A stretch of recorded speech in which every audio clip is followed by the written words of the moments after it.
నమస్తేనా, పేరేంది? రవి అక్క నా పేరు. రవి. ఎక్కడ? ఖమ్మం అక్క. సిటీ సిటీ గుబ్బగుర్తు అనే విలేజ్ కొనిజర దగ్గర. కొనిజర్ల. ఎట్లుంది కొనిజర్లలో రాజకీయం? రాజకీయం అయితే అంటే తాండ్రనకి పడుతుంది అక్క ఈసారి ఖమ్మం. నాకు తెలిసి 400 సీట్లలో ఖమ్మం సీట్ కూడా ఉంటుందని నేను అనుకుంటున్నా. ఏంటి ఖమ్మంలో బీజేపీ వస్తుందా? బీజేపీ వస్తుందా అంటే ఖమ్మంలో బీజేపీ ఉన్నదా, తెలంగాణలో ఉన్నదా అనే వాళ్ళకి ఈ మీటింగే సాక్షి. ఇంతమంది జనం వచ్చిండ్రు కదా అక్క, వస్తుందా అంటే ఎందుకు రాకూడదు అక్క? అంటే ఉజ్వల గ్యాస్ సిలిండర్లు ఇచ్చినందుకు రాకూడదా, లేకపోతే ఇంతకుముందు హైవేస్ అనేవి లేవు ఖమ్మంకి, ఇప్పుడు 3 హైవేస్ వచ్చినాయి అంటే హైవేస్ ఇచ్చినందుకు ఖమ్మంలో బీజేపీ రాకూడదా, లేకపోతే ఫసల్ బీమా యోజన కానీ లేదంటే ప్రధానమంత్రి ఆవాస్ యోజన కానీ అంటే ఇన్ని స్కీమ్స్ ఇస్తున్నందుకు బీజేపీ రాకూడదా? ఇన్ని ఇస్తున్నప్పుడు ప్రజలు పక్కా మార్పు కోరుకుంటారు.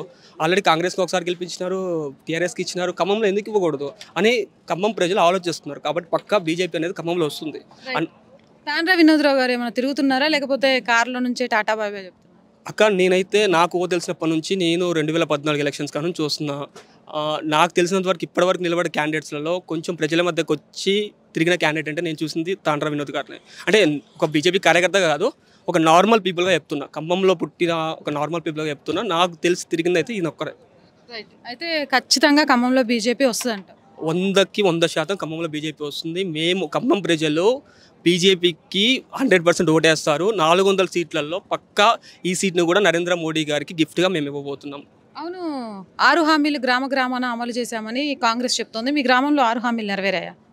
అక్క 6 హామీలు ఏమోలే కానీ ఇప్పుడు నేను ఒక క్వశ్చన్ అడుగుతున్నాను అక్క. ఇక్కడ మా జిల్లా మంత్రివర్యులు ఉన్నారు, ఆనరబుల్ పవర్ సప్లై మినిస్టర్ వచ్చేసి పట్టి విక్రమార్క గారు. ప్రెసెంట్ మా మీటింగ్లోనే కరెంటు పోయింది అక్క. ఇది ఒక్కటి చాలు. వాళ్ళు ఏమంటున్నారంటే 24 గంటలు విద్యుత్ ఇస్తామో అంటున్నారు. కాకపోతే ఇక్కడ చూస్తే కరెంటు కోతలు ఉన్నవి. మంత్రి గారు కానీ లేదా ముఖ్యమంత్రి గారు కానీ ఏమని చెప్తున్నారంటే మేము కరెంటు కోతలు అనేది ఇవ్వడం లేదు, 24 hours సప్లై చేస్తాం అంటున్నారు. కానీ ఎందుకు కరెంటు పోతుంది అక్క? అంటే ఈ కరెంటు విషయంలోనే ఇలా ఉంది అంటే 6 గ్యారెంటీలు అమలయ్యా అని చెప్పేసి ఎలా అంటారు? కాంగ్రెస్ మాటలు అంటేనే కల్లబొల్లి మాటలు.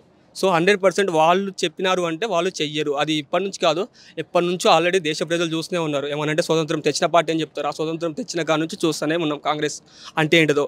ఓన్లీ కరప్షన్ కరప్షన్ కరప్షన్ అంతే. Right, thank you.